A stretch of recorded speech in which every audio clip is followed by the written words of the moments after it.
अनेकां ही myth जुड़ गईयां। जैसे कि एक कुआरी ब्राह्मणी दे कुख तो बालक दा जन्म होया और उन्हें गंगा दे तट ते उसनूं सुट दिता और उन्होंने नीमा ते नीरू जुलाहा चुक के ले आए। ये एक मिथ है, जबकि हकीकत है कि नीमू ते नीरा दे घर बकायदा कबीर दा जन्म होया है। कबीर ने अपनी जात छुपाई नहीं। कबीर मेरी जात को सब कोई हंसने हार, बलहारी इस जात को जै जप्यो सिरजनहार। की जात है जात जुलाहा, मत का धीर, सहज सहज गुण रवे कबीर। गल स्पष्ट कर दी, जात दा मैं जुलाहा, वर्ण करके मैं शूद्र हाँ। इसलिए मैं जगत के सामने वो विचारां रखदा कि मनुख नाल ना कोई वर्ण जोड़िया जाए, मनुख नाल ना कोई जात जोड़ी जाए। गर्भवास में कुल नहीं जाती, ब्रह्म बिंदे ते सब उत्पाती। ये कबीर दे बोल ने। जात दा जन्म शरीर दे जन्म दे नाल है, वर्ण दा जन्म शरीर दे जन्म दे नाल है। कि कबीर कहते मैं इस शरीर तो पहले भी सी, जब मैं पहले भी सी ते इस वर्ण दा, इस जात दा मेरे नाल जोड़ना एक बच्चियां दी खेल है। लेकिन बड़े बड़े आलम विद्वान भी कई दफा इस तरह की बच्चियां दी खेल करते हैं। सारी मनुखता नूं साडे देश के मुखी लोगों ने 4 हिस्सियां विच वंड के रखिया होया सी, जिस तो कबीर बिल्कुल इनकारी होए। इस वंड नूं मनण तो आपने बिल्कुल इनकार कर दिता।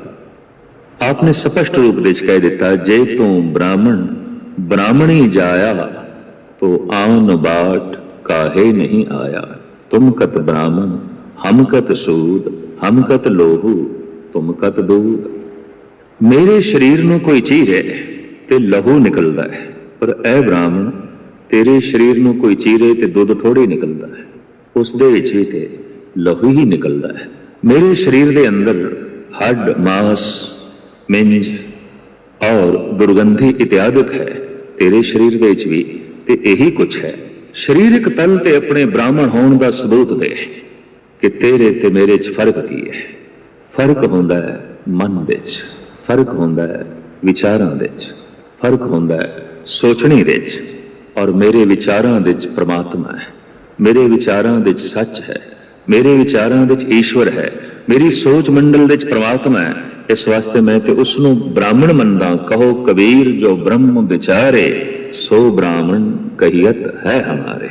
शरीर दे तल ते ना कोई नीवा है ना कोई उच्चा है, विचार दे तल ते मनुख नीवा है, मनुख उच्चा है। हकीकत है जिस दे विचार नीवे ने वो नीवा है, जिस दे विचार उच्चे ने वो उच्चा है। तो कबीर कहंदे मेरे विचार ब्रह्म जैसे ने, पर अक्सर मनुख की दृष्टि शरीर ते ही रुकती है। कैसी एक अगम्मी गाथा है साडे देश विच प्रचलित कि ऋषि अष्टावक्र जो अपने शरीर विच 8 बल रखते सन, लत्तां टेढ़ियां, बांहां टेढ़ी, गर्दन टेढ़ी, गर्म जो है लक टेढ़ा, गरस के सारा शरीर 8 बलों विच बकायदा विंगा होया होया।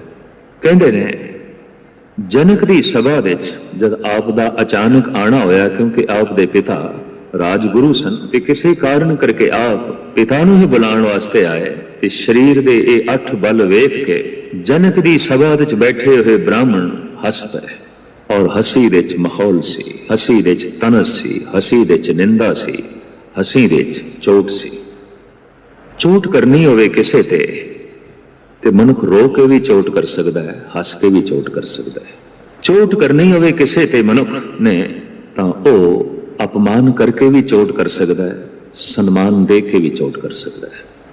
चोट करनी होवे किसे ते हकीकत है किसे दी इज्जत करके भी चोट की जा सकती है, बेइज्जती करके भी चोट की जा सकती है। किसी का देना भी दरअसल खोना होता है, तो कई दफा किसी का खोना भी वास्तविक देना होता है। इस हंसी विच बहुत गहरी चोट सी अष्टावक्र नूं लगी। आपने सुते सिदकिया राजन, अज पता चलिया तेरी महफिल दे चमार बैठे ने, मैं तो समझिया सी ब्राह्मण होणगे। अज पता चलिया ਤੂੰ ਸ਼ੂਦਰਾਂ ਵਿੱਚ ਘਿਰਿਆ ਹੋਇਆ ਹੈ। ਮਹਾਂਪੁਰਸ਼ ਦੀ ਦ੍ਰਿਸ਼ਟੀ 'ਚ ਸ਼ੂਦਰ ਉਹ ਜਿਸ ਦੇ ਵਿਚਾਰ ਨੀਵੇਂ ਨੇ। ਤੂੰ ਤੇ ਸ਼ੂਦਰਾਂ ਵਿੱਚ ਘਿਰਿਆ ਹੋਇਆ ਹੈ, ਇਹਦੇ ਸਭ ਚਮਾਰ ਬੈਠੇ ਨੇ। जनक ने आख्या, ऋषि जी चमार कैसे है? तो आपने कहा, इन्होंने मेरी चमड़ी वेखी है, इन्होंने मेरा शरीर वेख्या है। ते चमार वो है जिसकी दृष्टि चमड़े ते है, जिसकी दृष्टि शरीर ते, जिसकी दृष्टि मन ते है वो मनोविज्ञानी है, जिसकी दृष्टि आत्मा ते वो संत है, भगत है, गुरमुख है। इन्हों की दृष्टि मेरे शरीर ते है, ये चमार ने। ਇਹ ਮੇਰੇ ਮਨ ਤੱਕ ਵੀ ਨਹੀਂ ਪਹੁੰਚੇ। ਇਹਨਾਂ ਨੂੰ ਵਿਦਵਾਨ ਮੰਨਾਂ ਤੇ ਮੈਂ ਕਿਸ ਤਰ੍ਹਾਂ ਮੰਨਾਂ? ਇਹਨਾਂ ਨੂੰ ਦਾਰਸ਼ਨਿਕ ਵਿਚਾਰਕ ਮੈਂ ਮੰਨਾਂ ਤੇ ਕਿਸ ਤਰ੍ਹਾਂ ਮੰਨਾਂ? ਇਹਨਾਂ ਦੀ ਤੈਅ ਕੁਛ ਵੀ ਨਹੀਂ ਹੈ। ਇਹਨਾਂ ਦੀ ਦ੍ਰਿਸ਼ਟੀ ਬਹੁਤ ਥੋਥੀ ਹੈ ਔਰ ਉੱਪਰਲੀ ਹੈ। ਔਰ ਆਪਣੇ ਵਿਚਾਰਾਂ ਦੇ ਰਾਹੀਂ ਅਹਿਸਾਸ ਕਰਾ ਦਿੱਤਾ ਜਨਕ ਨੂੰ, ਭਾਵੇਂ ਮੇਰੇ ਸਰੀਰ ਵਿੱਚ 8 ਬਲ ਨੇ ਪਰ ਮੇਰੇ ਮਨ ਵਿੱਚ ਇੱਕ ਬਲ ਵੀ ਨਹੀਂ। ਭਾਵੇਂ ਇਹਨਾਂ ਬ੍ਰਾਹਮਣਾਂ ਦੇ ਸਰੀਰ ਵਿੱਚ ਕੋਈ ਬਲ ਨਹੀਂ ਪਰ ਇਹਨਾਂ ਦੇ ਮਨ ਵਿੱਚ ਲੱਖਾਂ ਹੀ ਬਲ ਨੇ, ਲੱਖਾਂ ਹੀ ਵਿੰਗ ਨੇ, ਲੱਖਾਂ ਹੀ ਟੇੜਾਪਨ ਹੈ। तो हकीकत है भगत कबीर जी का ऐसा कहना, जे तू ब्राह्मण ब्राह्मणी जाया तो आन बाट काहे नहीं आया। भी जिस ढंग नाल जगत ते मैं आया, ऐ ब्राह्मण तेरा भी आउण दा ढंग होई है। मां बाप दे जरिए मैं आया, मां बाप दे जरिए तू आया। मेरे शरीर विच लहू है, तेरे शरीर विच भी लहू है, कोई दुध नहीं है। फिर तू ब्राह्मण कैसा ते मैं शूद्र कैसा। हकीकत है कि कहो कबीर जो ब्रह्म विचारे, सो ब्राह्मण कहियत है हमारे। जुलाहे दे घर जन्म लैके ते इतनियां फिलसफे पूरत गल्लां करनियां, ब्रह्म दी विचार देनी, दरअसल ये अखौती हंकारी ब्राह्मणां नूं चंगा ना लगे। ऐसा दौर चलिया बनारस दे विच, आप दिते तरह तरह के इल्जाम लगे और ये इल्जाम प्रथम ब्राह्मणों की तरफों लगे, फिर मौलवियों की तरफों लगे। ये पहला ऐसा पुरुष बनारस का जिहदे नाल ये दोवें फिरकियां दे मुखी सहमत ना होए। उसका एक कारण, जब मौलवी ने कहा नीरू जुलाहे नूं कि पुत्र तेरा हुण 9 साल का हो गया है, लिहाजा इसकी सुन्नत कराओ, और ये बकायदा शरा दा आधार नहीं होवे। कहते ने मां बाप राजी होए भी ठीक है। और इस्लामी जगत विच सुन्नत एक बहुत खुशी का दिन गिणिया जाता है। मिठाई वंडी जाती है, मेहमानों नूं बहुत खाना खिलाया जाता है, आओ भगत की जाती है। और ये बालक अज तो शरा विच प्रवृत्त होया, इस गल की बहुत वड्डी खुशी मनाई जाती है। लेकिन कबीर ने सुन्नत कराण तो इनकार किया ते आप दे ये महाबोल गुरु ग्रंथ साहब जी महाराज दे इस ढंग नाल दर्ज ने कि सुन्नत करे जे तुर्क होएगा, मैं ना बदूंगा भाई, जोरे खुदाए को तुर्क करेगा, आपने ही कट जाए। सख्त स्नेह कर तुर्क होएगा। हकीकत जे सख्त छुरी दे नाल, इंद्री कटण नाल जे कोई वाकई मुसलमान हो जाता है, तो ऐसा अगर रब चाहता सी तो रब स्वयं कट देंदा, परमात्मा ही सुन्नत कर देंदा। सुन्नत करे जे तुर्क होएगा, औरत का क्या करिए, अर्ध शरीरी नार न छोड़े, ताते हिंदू ही रहिए। बड़ी कीमती गल कबीर कह गए ने, अगर पुरुष की सुन्नत करोगे तो स्त्री का की करोगे?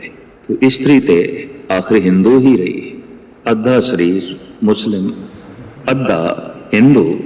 कबीर ने सुन्नत कराण तो इनकार किया और आख्या कि शरीर के सारे अंग परिपूर्ण परमात्मा की तरफों संपूर्ण ने, कि मैं किसी भी अंग नूं घटाण नूं राजी नहीं। लेकिन आपने इस रस्म नूं भी मनण तो इनकार किया कि 9 साल के बालक नूं जब जगो पवीत कराया जाता है तो आप इस संबंध भी कहते हैं, हम गर सूत तने नित ताना, कंठ जनेऊ तुम्हारे, तुम तो पढ़ते वेद गायत्री, गोबिंद हृदय हमारे। भी जिहड़ा सूत्र तू वट पा के गल विच पा देना ते कहंदा जनेऊ है ਇਹ ਸੂਤ ਸਾਡੇ ਘਰ ਵਿੱਚ ਕੱਤਿਆ ਜਾਂਦਾ ਹੈ, ਸਾਡੇ ਘਰ ਵਿੱਚ ਬਣਾਇਆ ਜਾਂਦਾ ਹੈ, ਅਸੀਂ ਬਣਾਉਂਦੇ ਹਾਂ। ਹਮ ਗਰ ਸੂਤ ਤਨੇ ਨਿਤ ਤਾਨਾ ਕੰਠ ਜਨੇਊ ਤੁਮਾਰੇ। ਵੀ ਕਮਾਲ ਦੀ ਗੱਲ, ਸੂਤਰ ਅਸੀਂ ਬਣਾਉਂਦੇ ਹਾਂ ਤੇ ਕੰਠ ਵਿੱਚ ਤੁਸੀਂ ਪਾ ਕੇ ਬ੍ਰਾਹਮਣ ਹੋ ਜਾਂਦੇ ਹੋ, ਜਦ ਕਿ ਬਣਾਉਂਦੇ ਅਸੀਂ ਹਾਂ। ਇਸ ਸੂਤ ਨੂੰ ਕੱਤਦੇ ਅਸੀਂ ਹਾਂ। ਤੁਮ ਤੋਂ ਪੜ੍ਹਤੇ ਵੇਦ ਗਾਇਤਰੀ ਗੋਬਿੰਦ ਹਿਰਦੇ ਹਮਾਰੇ। ਜਿਸ ਲਈ ਤੁਸੀਂ ਵੇਦ ਪੜ੍ਹਦੇ ਹੋ, ਗਾਇਤਰੀ ਦਾ ਜਾਪ ਕਰਦੇ ਹੋ, ਉਹ ਗੋਬਿੰਦ ਮੇਰੇ ਹਿਰਦੇ ਵਿੱਚ, ਉਹ ਮੇਰੇ ਰੋਮ ਰੋਮ ਵਿੱਚ ਵਸਿਆ ਹੋਇਆ ਹੈ। ਇਸ ਤਰੀਕੇ ਨਾਲ ਦੋ ਫਿਰਕਿਆਂ ਦੇ ਧਾਰਮਿਕ ਮੁਖੀ, ਅਖੌਤੀ ਧਾਰਮਿਕ ਮੁਖੀ ਕਬੀਰ ਦੇ ਮੁਖਾਲਫ ਹੋਏ, ਔਰ ਇਸ ਤਰ੍ਹਾਂ ਦੇ ਫੋਕੇ ਧਾਰਮਿਕ ਬੰਦਿਆਂ ਦੀ ਮੁਖਾਲਫਤ ਕਈ ਦਫਾ ਬਹੁਤ ਵੱਡੇ ਦੁੱਖ ਤੇ ਪੀੜਾ ਨੂੰ ਜਨਮ ਦਿੰਦੀ ਹੈ। ਆਖਿਰ ਉਹ ਵੀ ਵਕਤ ਆ ਗਿਆ ਕਿ ਸਿਕੰਦਰ ਲੋਧੀ ਨੇ ਔਖੇ ਹੋ ਕੇ ਕਬੀਰ ਨੂੰ ਤਰ੍ਹਾਂ ਤਰ੍ਹਾਂ ਦੇ ਤਸਈਏ ਦੇਣੇ ਸ਼ੁਰੂ ਕੀਤੇ, ਔਰ ਉਹ ਵੀ ਸਮਾਂ ਆ ਗਿਆ ਕਿ ਦੂਸਰੇ ਫਿਰਕੇ ਦੇ ਮੁਖੀਆਂ ਨੇ ਕਬੀਰ ਦੇ ਘਰ ਨੂੰ ਅੱਗ ਲਾ ਦਿੱਤੀ। ਬਨਾਰਸ ਵਿੱਚ ਆਪ ਦੀ ਝੁੱਗੀ ਜਲ ਗਈ, ਖੱਡੀ ਜਲ ਗਈ, ਬੁਣਿਆ ਹੋਇਆ ਕੱਪੜਾ ਜਲ ਗਿਆ, ਔਰ ਅੱਧੀ ਰਾਤ ਦੇ ਵਕਤ ਕਬੀਰ ਦੇ ਘਰ ਨੂੰ ਅੱਗ ਲਾਈ ਗਈ। ਕਬੀਰ ਗੰਗਾ ਦੇ ਤੱਟ ਤੇ ਬੈਠਾ ਸੀ, ਆਪ ਦਾ ਲੜਕਾ ਕਮਾਲ, ਜੋ ਵਾਕਈ ਕਮਾਲ ਸੀ। ਜੀਵਨ ਵਿੱਚ, ਜ਼ਿੰਦਗੀ ਦੇ ਹਰ ਪਹਿਲੂ ਵਿੱਚ ਕਮਾਲ ਦਿਖਾਣਾ ਹੀ ਉਸਦਾ ਕਮਾਲ ਸੀ। ਉਹ ਭੱਜਿਆ ਹੋਇਆ ਗਿਆ ਗੰਗਾ ਦੇ ਤੱਟ ਤੇ ਭਗਤ ਜੀ ਆਪਣੇ ਪਿਤਾ ਨੂੰ ਕਹਿਣ ਲੱਗਾ, ਬਾਪੂ ਘਰ ਨੂੰ ਅੱਗ ਲੱਗ ਗਈ ਹੈ, ਝੁੱਗੀ ਜਲ ਗਈ ਹੈ, ਖੱਡੀ ਜਲ ਗਈ ਹੈ, ਸਾਰਾ ਸਮਾਨ ਜਲ ਕੇ ਰਾਖ ਹੋ ਗਿਆ ਹੈ, ਸਾਡੇ ਮਕਾਨ ਨੂੰ ਜਲਾ ਕੇ ਖਾਕ ਕਰ ਦਿੱਤਾ ਗਿਆ ਹੈ। ਕਬੀਰ ਕਿਸੇ ਮੌਜ 'ਚ ਬੈਠੇ ਸਨ, ਕਿਸੇ ਅਗੰਮੀ ਰਸ ਵਿੱਚ ਬੈਠੇ ਸਨ।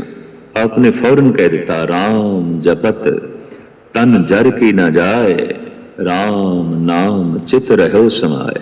ਐ ਮੇਰੇ ਬੇਟੇ, ਜਿਸ ਮਸਤੀ ਵਿੱਚ ਮੈਂ ਲੀਨ ਹਾਂ, ਜਿਸ ਰੰਗ ਵਿੱਚ ਮੈਂ ਬੈਠਾ ਹਾਂ, ਮੇਰੇ ਤਨ ਨੂੰ ਵੀ ਕੋਈ ਅੱਗ ਲਾ ਦੇਵੇ ਤਾਂ ਵੀ ਪਰਵਾਹ ਨਹੀਂ, ਕੋਈ ਗੱਲ ਨਹੀਂ। ਜਿਸ ਮੌਜ ਵਿੱਚ ਮੈਂ ਬੈਠਾ ਹਾਂ, ਇਸ ਮੌਜ ਨੂੰ ਕੋਈ ਅੱਗ ਨਹੀਂ ਲਾ ਸਕਦਾ। ਜਿਸ ਆਨੰਦ ਵਿੱਚ ਮੈਂ ਬੈਠਾ ਹਾਂ, ਇਸ ਨੂੰ ਕੋਈ ਜਲਾ ਨਹੀਂ ਸਕਦਾ, ਇਹਨੂੰ ਕੋਈ ਸਾੜ ਨਹੀਂ ਸਕਦਾ। ਤੇ ਜਿਹੜੀਆਂ ਚੀਜ਼ਾਂ ਸੜ ਗਈਆਂ ਨੇ, ਕੋਈ ਗੱਲ ਨਹੀਂ, ਇਹ ਫਿਰ ਬਣ ਜਾਣਗੀਆਂ, ਇਸ ਦੀ ਚਿੰਤਾ ਕਰਨ ਦੀ ਲੋੜ ਨਹੀਂ। ਔਰ ਮੈਨੂੰ ਤੇ ਐਸਾ ਮਹਿਸੂਸ ਹੁੰਦਾ ਹੈ ਕਿ ਅੱਗ ਵੀ ਪ੍ਰਭੂ ਆਪ ਹੈ, ਇਹ ਪਵਨ ਵੀ ਪ੍ਰਭੂ ਆਪ ਹੈ। ਆਪੇ ਪਾਵਕ ਆਪੇ ਪਵਨਾ, ਜਾਰੇ ਖਸਮ ਤਰਾਖੇ ਕਵਨਾ। ਜ਼ਰਰੇ ਜ਼ਰਰੇ ਵਿੱਚ ਪ੍ਰਭੂ ਦੇ ਦਰਸ਼ਨ ਕਰਨੇ ਔਰ ਉਸ ਦਾ ਦਰਸ਼ਨ ਕਰਾਉਣਾ, ਇਹੀ ਰੋਜ਼ਮਰਾ ਦੀ ਜ਼ਿੰਦਗੀ ਦਾ ਕਰਤੱਵ ਬਣ ਗਿਆ। ਤੋ ਸਿਕੰਦਰ ਲੋਧੀ ਦੀ ਮੁਖਾਲਫਤ ਵੀ ਆਪਣਾ ਰੰਗ ਲਿਆਈ, ਔਰ ਇਹ ਮੁਖਾਲਫਤ ਸਿਰਫ ਇਸ ਵਾਸਤੇ ਸੀ ਕਿ ਜਿੱਥੇ ਉਹ ਹਿੰਦੂ ਤੱਤ ਦੀ ਸ਼ਰ੍ਹਾ ਦਾ ਧਾਰਨੀ ਨਹੀਂ ਸੀ, ਉੱਥੇ ਮੁਸਲਿਮ ਸ਼ਰ੍ਹਾ ਦਾ ਵੀ ਧਾਰਨੀ ਨਹੀਂ ਸੀ। ਬਨ ਕੇ ਹਾਥੀ ਦੇ ਅੱਗੋਂ ਸੁੱਟ ਦਿੱਤਾ ਗਿਆ, ਹੱਥ ਪੈਰ ਬਨ ਕੇ, ਮੁਸ਼ਕਾਂ ਬਨ ਕੇ। ਇੱਕ ਐਸਾ ਹਾਥੀ ਜਿਹਨੂੰ ਸ਼ਰਾਬ ਪਿਲਾ ਦਿੱਤੀ ਗਈ ਤੇ ਮਹਾਵਤ ਨੂੰ ਬਿਠਾ ਕੇ ਕਹਿ ਦਿੱਤਾ ਗਿਆ, ਕਬੀਰ ਨੂੰ ਇਸ ਹਾਥੀ ਦੇ ਥੱਲੇ ਰੋਂਦ ਕੇ, ਲਿਤਾੜ ਕੇ ਖਤਮ ਕਰ ਦਿਓ। ਫਿਰ ਕਮਾਲ ਦਾ ਉਹ ਹਾਥੀ, ਉਸਨੇ ਸੂੰਡ ਦੇ ਨਾਲ ਕਬੀਰ ਨੂੰ ਚੁੱਕਿਆ, ਕਬੀਰ ਨੂੰ ਮੱਥਾ ਟੇਕਿਆ। ਕਬੀਰ ਆਪ ਇਸ ਵਾਰਤਾ ਨੂੰ ਆਪਣੇ ਸ਼ਬਦ ਵਿੱਚ ਕਲਮਬੰਦ ਕਰਦੇ ਨੇ, ਹਸਤ ਨ ਤੋਰੇ ਧਰੇ ਧਿਆਨ, ਵਾਕੇ ਹਿਰਦੇ ਬਸੇ ਭਗਵਾਨ। ਹਾਥੀ ਨੇ ਮੇਰੇ ਸਰੀਰ ਨੂੰ ਤੋੜਿਆ ਨਹੀਂ, ਲਿਤਾੜਿਆ ਨਹੀਂ, ਬਲਕਿ ਕੁੰਚਰ ਪੋਟ ਲੈ ਲੈ ਨਮਸਕਾਰੇ, ਬੂਝੀ ਕਾਜੀ ਨੈ ਅੰਧਾਰੇ। ਉਹ ਤੇ ਮੇਰੀ ਉਸ ਪੋਟਲੀ ਨੂੰ ਜੋ ਮੁਸ਼ਕਾ ਬਨ ਕੇ ਮੈਨੂੰ ਰੱਖਿਆ ਗਿਆ, ਮੱਥਾ ਟੇਕਦਾ ਹੈ। ਕੁੰਚਰ ਪੋਟ ਲੈ ਲੈ ਨਮਸਕਾਰੇ। ਆਮ ਸਿਆਣਿਆਂ ਦਾ ਚਿੰਤਨ ਐਸਾ ਕਹਿੰਦਾ ਹੈ, ਗਊ, ਹਾਥੀ, ਹੰਸ, ਮੋਰ, ਕੁੱਤਾ ਔਰ ਘੋੜਾ ਇਹ ਮਨੁੱਖ ਦੇ ਬਹੁਤ ਨੇੜੇ ਨੇ, ਇਹ ਸੋਚਦੇ ਨੇ। ਇਹਨਾਂ ਦੇ ਅੰਦਰ ਸੋਚ ਦਾ ਮਾਦਾ ਉਤਪੰਨ ਹੋ ਸਕਦਾ ਹੈ ਜਾਂ ਉਤਪੰਨ ਹੋ ਗਿਆ ਹੈ। ਐਸਾ ਤਾਂ ਨਹੀਂ ਆਖ ਸਕਦੇ ਕਿ ਸਾਰੇ ਹੀ ਘੋੜੇ ਜਾਂ ਸਾਰੇ ਹੀ ਹਾਥੀ ਸੋਚਦੇ ਨੇ, ਸਾਰੇ ਤੇ ਮਨੁੱਖ ਵੀ ਸੋਚ ਮੰਡਲ ਵਿੱਚ ਨਹੀਂ ਰਹਿੰਦੇ। ਲੇਕਿਨ ਇਸ ਪਸ਼ੂ ਸ਼੍ਰੇਣੀ ਦੇ ਵਿੱਚ ਬਹੁਤ ਸਾਰੇ ਐਸੇ ਨੇ ਜਿਨ੍ਹਾਂ ਦਾ ਮਨ ਵਿਕਸਿਤ ਹੋ ਚੁੱਕਿਆ ਹੈ ਔਰ ਉਹ ਮਨੁੱਖ ਦੇ ਨੇੜੇ ਨੇ। ਹਾਥੀ ਵੀ ਉਸੇ ਸ਼੍ਰੇਣੀ ਵਿੱਚ ਆਉਂਦਾ ਹੈ।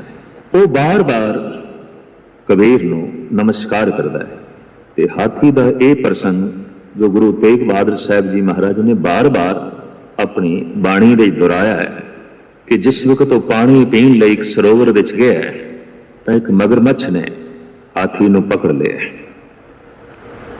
ਉਹ ਪੈਰ ਮੂੰਹ ਵਿੱਚ ਪਾ ਕੇ ਗਹਿਰੇ ਪਾਣੀ ਵਿੱਚ ਘਸੀਟ ਕੇ ਲੈ ਜਾ ਰਿਹਾ ਹੈ ਤੇ ਪਾਣੀ ਵਿੱਚ ਮਗਰਮੱਛ ਦੀ ਤਾਕਤ ਬਹੁਤ ਜ਼ਿਆਦਾ ਹੁੰਦੀ ਹੈ।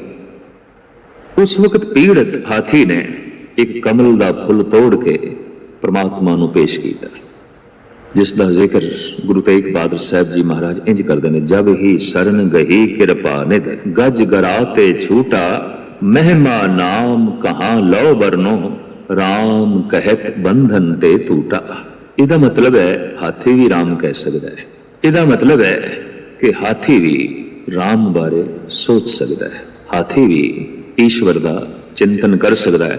ਔਰ ਗੁਰੂ ਗ੍ਰੰਥ ਸਾਹਿਬ ਜੀ ਮਹਾਰਾਜ ਵਿੱਚ ਇੱਕ ਥਾਂ ਤੇ ਨਹੀਂ ਅਨੇਕਾਂ ਥਾਵਾਂ ਤੇ ਇਹ ਉਦਾਹਰਣ ਆਇਆ ਹੈ। ਭਾਈ ਗੁਰਦਾਸ ਜੀ ਨੇ ਵੀ ਇਸ ਦਾ ਜ਼ਿਕਰ ਕੀਤਾ ਹੈ, ਦੁਖਤ ਗਜਿੰਦ ਅਰਬਿੰਦ ਗਏ ਭੇਟ ਰਾਖੇ ਤਾਂ ਕਿ ਕਾਜੇ ਚੱਕਰ ਪਾਣ ਆਣ ਗ੍ਰਸੇ ਗ੍ਰਾਹ ਜੀ। ਭਾਈ ਸਾਹਿਬ ਕਹਿੰਦੇ ਨੇ ਦੁਖਤ ਅਵਸਥਾ ਵਿੱਚ ਹਾਥੀ ਨੇ ਕਮਲ ਦਾ ਫੁੱਲ ਪ੍ਰਭੂ ਨੂੰ ਭੇਟ ਕੀਤਾ, ਅਰਦਾਸ ਕੀਤੀ, ਹੇ ਪ੍ਰਭੂ ਮੇਰੀ ਰੱਖਿਆ ਕਰ। ਅਤੀ ਵਿਪਤਾ ਵਿੱਚ ਫਸੇ ਹੋਏ ਕਈ ਦਫਾ ਪਸ਼ੂ ਵੀ ਗੈਬੀ ਸ਼ਕਤੀ ਨੂੰ ਪੁਕਾਰਦੇ ਨੇ, ਕਿਉਂਕਿ ਉਹਨਾਂ ਕੋਲ ਉਸ ਗੈਬੀ ਸ਼ਕਤੀ ਤੋਂ ਇਲਾਵਾ ਹੋਰ ਕੋਈ ਆਸਰਾ ਨਹੀਂ ਰਹਿੰਦਾ, ਹੋਰ ਕੋਈ ਸਹਾਰਾ ਨਹੀਂ ਰਹਿੰਦਾ। ਅਗਰ ਹਾਥੀ ਐਸਾ ਸੋਚ ਸਕਦਾ ਹੈ ਤਾਂ ਹਾਥੀ ਫਿਰ ਮਨੁੱਖ ਦੇ ਬਹੁਤ ਨੇੜੇ ਹੈ। ਤੇ ਕਬੀਰ ਨੇ ਜੋ ਆਪਣੀ ਬਾਣੀ ਵਿੱਚ ਇਹ ਵਾਰਤਾ ਕਲਮਬੰਦ ਕੀਤੀ ਹੈ, ਤੇ ਕਬੀਰ ਨੂੰ ਹੋਇਆ ਕੋਈ ਬਹੁਤ ਲੰਬਾ ਅਰਸਾ ਨਹੀਂ ਹੋਇਆ, 600 ਸਾਲ ਦਾ ਸਮਾਂ ਬਤੀਤ ਹੋਇਆ ਜਦ ਕਿ ਘਟਨਾ ਘਟੀ ਹੈ। ਕੁੰਚਰ ਪੋਟ ਲੈ ਲੈ ਨਮਸਕਾਰੇ ਬੂਝੀ ਕਾਜੀ ਨੈ ਅੰਧਿਆਰੇ। ਕਬੀਰ ਕਹਿੰਦੇ ਕਮਾਲ ਦੀ ਗੱਲ, ਹਾਥੀ ਦੀ ਅੱਖਾਂ ਖੁੱਲੀਆਂ ਨੇ, ਉਹ ਮੇਰੀ ਅਸਲੀਅਤ ਵੇਖ ਰਿਹਾ ਹੈ, ਪਰ ਕਾਜ਼ੀ ਨੂੰ ਤੇ ਸਿਕੰਦਰ ਲੋਧੀ ਨੂੰ ਅਸਲੀਅਤ ਨਹੀਂ ਦਿਖਾਈ ਦਿੰਦੀ। ਔਖਾ ਹੋ ਗਿਆ ਸਿਕੰਦਰ ਲੋਧੀ ਵੀ ਹਾਥੀ ਨੇ ਤੋੜਿਆ ਨਹੀਂ, ਹਾਥੀ ਨੇ ਕੁਚਲਿਆ ਨਹੀਂ, ਹਾਥੀ ਨੇ ਕਬੀਰ ਨੂੰ ਖਤਮ ਨਹੀਂ ਕੀਤਾ। ਤਾਂ ਅਹਿਲਕਾਰਾਂ ਨੂੰ ਕਿਹਾ ਇਹਨੂੰ ਚੁੱਕ ਕੇ ਗੰਗਾ 'ਚ ਸੁੱਟ ਦਿਓ। ਗੰਗਾ ਆਪਣੇ ਜੋਬਨ ਤੇ ਚੜੀ ਹੋਈ ਸੀ, ਭਾਦਰੋਂ ਦਾ ਮਹੀਨਾ ਸੀ, ਅਥਾਹ ਪਾਣੀ ਵਗ ਰਿਹਾ ਸੀ। ਆਖਰ ਕਬੀਰ ਨੂੰ ਚੁੱਕ ਕੇ ਗੰਗਾ ਦੇ ਗਹਿਰੇ ਪ੍ਰਵਾਹ ਵਿੱਚ ਸੁੱਟ ਦਿੱਤਾ ਗਿਆ। ਆਪ ਦੇ ਉੱਥੇ ਵੀ ਬਹੁਤ ਸੁੰਦਰ ਬੋਲ ਨੇ ਜੋ ਗੁਰੂ ਗ੍ਰੰਥ ਸਾਹਿਬ ਜੀ ਮਹਾਰਾਜ ਦੇ ਵਿੱਚ ਦਰਜ ਨੇ। ਗੰਗਾ ਕੀ ਲਹਿਰ ਮੇਰੀ ਟੁੱਟੀ ਜ਼ੰਜੀਰ ਮ੍ਰਿਗ ਛਾਲਾ ਪਰ ਬੈਠੇ ਕਬੀਰ। ਜਿਹੜੀਆਂ ਲਹਿਰਾਂ ਬੰਦੇ ਨੂੰ ਡੋਬ ਕੇ ਰੱਖ ਦਿੰਦੀਆਂ ਨੇ, ਉਹਨਾਂ ਲਹਿਰਾਂ ਨੇ ਕਬੀਰ ਦੀਆਂ ਜ਼ੰਜੀਰਾਂ ਹੀ ਤੋੜ ਦਿੱਤੀਆਂ। ਇਸ ਨੂੰ ਇੱਕ ਉਰਦੂ ਦਾ ਸ਼ਾਇਰ ਇੰਜ ਕਹਿੰਦਾ ਹੈ, फानूस बन के जिसकी हिफाजत हवा करे वो शमा कब बुझे जिसे रोशन खुदा करे। हवा ही जिस दीवे की हिफाजत करे उस दीवे नूं कौन बुझाएगा। लहरां ही जिस मनुख नूं पारले कंडे ते लै जान, किनारे ते लाण, उस बंदे नूं डोबना बड़ा औखा है। दुख ही जिस बंदे नूं ज्ञान दे जान, शिक्षा दे जान और भव सागर तो पार होने की प्रेरणा दे जान, ऐसे बंदे नूं दुखी करना बहुत औखा है, ऐसे बंदे नूं पीड़ित करना बहुत औखा है। सियाणा बंदा ते जिंदगी दे हर दुख तो नवा अनुभव लैंदा है, नवी प्रेरणा लैंदा है, नवी शिक्षा लैंदा है, नवी दीक्षा लैंदा है। तो आप कहंदे ने गंगा की लहर मेरी टूटी जंजीर मृग छाला पर बैठे कबीर। और आप साफ कहंदे ने मन न डरे तन काहे को डिगाए चरण कमल चित रहो समाए। मन प्रभु दे चरण नाल ऐसा जुड़िया है कि जद मन डरदा ही नहीं तो ऐ सिकंदर शरीर दे भावें तू टुकड़े टुकड़े कर दे, शरीर दे भावें तू पुरजे पुरजे कर दे। ऐ सिकंदर लोधी मैं शरीर दे तल तो उच्चा जी रहा, शरीर नूं भावें तू डोब दे, शरीर नूं भावें तू कट दे, शरीर नूं भावें तू छलनी कर दे, शरीर दे भावें तो पुरजे पुरजे कर दे, मेरा मन डरदा ही नहीं। वाकई वड्डे वड्डे कम संसार विच उन्हां मनुखां ने कीते ने जो शरीर दे तल तो थोड़ा जिहा उच्चा जीवदे ने, जो शरीर दे मोह विच शरीर दी पकड़ विच जीवदे ने।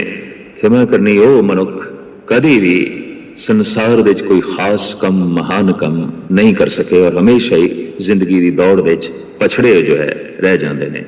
तो भगत कबीर हर फिरके नूं, हर तबके नूं ਸੱਚ ਦਾ ਉਪਦੇਸ਼, ਸੱਚ ਦਾ ਸੰਦੇਸ਼ ਦਿੰਦੇ ਹੋਇਆ ਆਪਣੀ ਜ਼ਿੰਦਗੀ ਬਤੀਤ ਕਰ ਰਹੇ ਨੇ। ਬਿਰਧ ਹੋ ਗਏ, ਬੁਢਾਪਾ ਹੋ ਗਿਆ ਤੇ ਆਪ ਨੇ ਬਨਾਰਸ ਛੱਡਣ ਦਾ ਫੈਸਲਾ ਕੀਤਾ।